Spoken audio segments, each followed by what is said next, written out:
దేవుని ఘనమైన శ్రేష్టమైన పరిశుద్ధ నామమునకు మహిమ స్తుతి ప్రభావములు కలుగునుగాక. బాగున్నారా?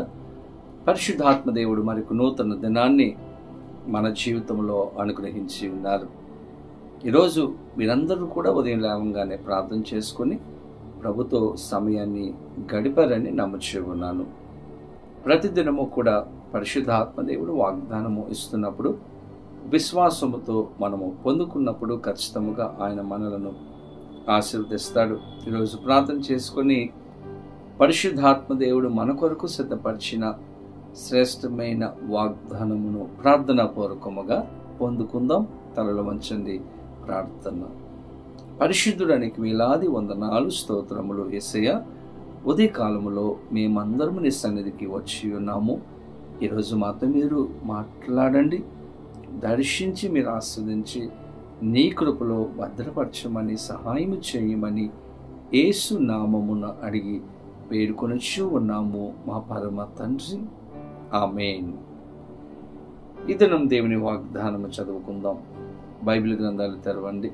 కీర్తన గ్రంథము 16వ సంకీర్తన 11వ చరణమును చదువుకుందాం.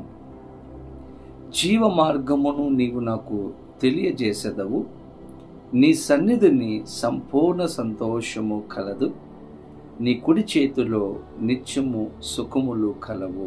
దేవుని స్తోత్రం. చక్కని వాగ్దానము పరిశుద్ధాత్మ దేవుడు మనకిస్తూ మనలను బలపరుస్తూ ఉన్నారు. ఈరోజు దేవుని దగ్గర 2 కార్యాలు మనకు దొరుకుతాయి. ఒకటి సంతోషము, సంపూర్ణ సంతోషము. 2 సుఖములు, నిత్య సుఖములు ఎక్కడంటే దేవుని దగ్గర దొరుకుతాయి. ఈరోజు చాలామంది కుటుంబాల్లో సంతోషము లేనటువంటి పరిస్థితులు మనం గమనిస్తూ ఉన్నాం. చూడడానికి చాలామంది చక్కగా నవ్వుతున్నారు, సంతోషంగా ఉన్నట్లుగా కనబడుతూ ఉన్నారు. కానీ నిజంగా వారి యొక్క హృదయంలో సంతోషము లేదు. దేవుని బిడ్డలారా, ఏదో ఒక బాధ, ఏదో ఒక కలవరం, ఏదో ఒక చింత వేదనతో చాలామంది కూడా ఈరోజు కనబడుతూ ఉన్నారు. ఈరోజు చాలామంది ఎక్కడ సంతోషం దొరుకుతుందని వెతుకుతూ ఉన్నారు. దేవుని బిడ్డలారా, ఈరోజు సంతోషము, నిత్య సుఖములు ఎక్కడ దొరుకుతాయి అంటే వాక్యం చెబుతూ ఉంది. దావీదు భక్తుడు అంటూ ఉన్నాడు, ఆయన సన్నిధిలో సంపూర్ణ సంతోషము, నిత్య సుఖములు ఆయన యొక్క చేతిలో ఉన్నాయంట. ఈరోజు ప్రభు దగ్గరికి మనం వచ్చినప్పుడు, దేవుని సన్నిధికి మనం వచ్చినప్పుడు, ప్రభుతో సహవాసం చేసినప్పుడు ఆయన యొక్క సమాధానము, సంతోషము మనము పొందుకుంటాం. బైబిల్ గ్రంథంలో మనందరికీ తెలిసినటువంటి ఒక స్త్రీ ఉన్నది. ఆమె ఎవరంటే మార్కు సువార్త 5వ అధ్యాయము 25వ వచనం నుండి మనం చూడగలం. 12 సంవత్సరములు రక్తస్రావంతో బాధపడుతున్నటువంటి స్త్రీ. ఈమె ఈ యొక్క బాధ, ఈ యొక్క రోగముతో బాధపడుతూ ఎంతో కష్టపడిందంట. ఆమె జీవితంలో మనం గమనిస్తే ఎంత కష్టపడిందంటే మార్కు సువార్త 5వ అధ్యాయము 25వ వచనం నుండి మనం గమనిస్తే, 12 ఏండ్ల నుండి రక్తస్రావ రోగము కలిగిన యొక్క స్త్రీ ఉండెను. ఆమె అనేక వైద్యుల చేత ఎన్నో తిప్పలు పడి తనకు కలిగినదంతయు వ్యయము చేసుకొని ఎంత మాత్రమును ప్రయోజనము లేక మరింత సంకట పడెను.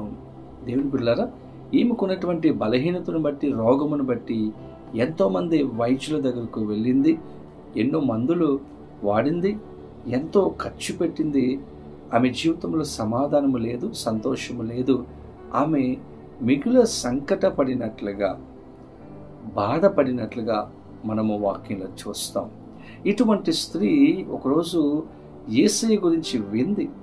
యేసయ్య దగ్గరకు వెళితే ఆయన నన్ను స్వస్థపరుస్తాడు, యేసయ్య దగ్గరకు వెళితే నాకు విమోచన, యేసయ్య దగ్గరకు వెళితే నాకు సమాధానం ఇస్తాడు, నా పరిస్థితిని మారుస్తాడు, స్వస్థతనిస్తాడని విని యేసయ్య దగ్గరకు వెళ్ళి ఆయన యొక్క వస్త్రమును ముట్టుకుందంట. ఎంత అద్భుతం అంటే 12 సంవత్సరముల నుండి ఆ యొక్క వ్యాధితో బాధపడుతూ ఉంది. నెమ్మది లేదు, సంతోషము లేదు, ఆనందము లేదు, ఆమె జీవితంలో సుఖము లేదు.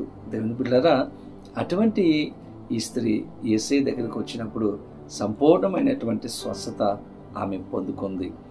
యేసు ప్రభువారు అంటారు, మనం గమనిస్తే 34వ వచనంలో ఆయన అంటూ ఉన్నారు, అందుకు ఆయన, కుమారి, నీ విశ్వాసము నిన్ను స్వస్థపరచెను, సమాధానము గలదానవై పొమ్ము, నీ బాధ నివారణై నీకు స్వస్థత కలుగునుగాక అని ఆమెతో చెప్పాను. దేని స్తోత్రం. అప్పటి వరకు సమాధానము లేదు. యేసయ్య దగ్గరకు వచ్చిన తర్వాత సమాధానము, సంతోషము పొందుకుంది. లోకములో తిరిగినంతసేపు సంకటము, కలవరము, బాధ. యేసయ్య దగ్గరికి వచ్చినప్పుడు సమాధానం, సంతోషము పొందుకుంది, స్వస్థతను పొందుకుంది. ఈరోజు దావీదు భక్తుడు అంటూ ఉన్నాడు, నీ సన్నిధిని సంపూర్ణ సంతోషము కలదు, నీ కుడి చేతుల్లో నిత్యము సుఖములు కలవు. దేవుని స్తోత్రం. దేవుని సన్నిధిలోనే సంపూర్ణ సంతోషము. ఈరోజు ఆదివారం ఎంతమంది దేవుని మందిరానికి వెళ్ళడానికి సిద్ధపడుతూ ఉన్నారు? దేవుని బిడ్డలారా, ప్రభు సన్నిధిలో మనం గడిపినప్పుడు, ప్రభుతో సహవాసం చేసినప్పుడు సంపూర్ణ సంతోషము, నిత్య సుఖములు. కాబట్టి కుటుంబంగా దేవుని మందిరానికి వెళ్ళండి, దేవుణ్ణి స్తుతించండి, దేవుని గణపరచండి. ఇటువంటి కృపను పరిశుద్ధాత్మ దేవుడు వీడియో చూస్తున్న ప్రతి ఒక్కరికి అనుగ్రహించి సహాయం చేయనుగాక. ఆమేన్. ప్రార్థన. పరిశుద్ధుడానికి వేలాది వందనాలు, స్తోత్రాలు.